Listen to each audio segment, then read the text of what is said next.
There is a place where the noise fades, where the headlines do not matter, where the earth still breathes in rhythms with the sky. Out here the wind carries something different. Not fear, not urgency, but peace.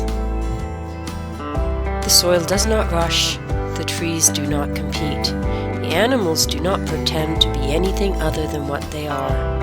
And maybe that is the lesson. Happiness is not found in more, it's found in enough. Enough sunlight, enough fresh air, enough connection, enough love. The earth gives freely, the animals trust quietly, nature supports without judgment, and we belong here too.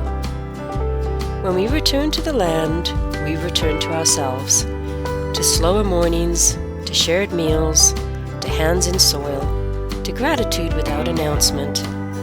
There is strength in simplicity, there is healing in stillness, there is love in community, and there is hope growing quietly beneath our feet. No matter how loud the world becomes, this place remains steady, grounded, patient, alive. Let this be your reminder. Breathe deeply, move slower, love louder, support one another, protect what is real. Because happiness is not something we chase, it is something we grow, right here, together.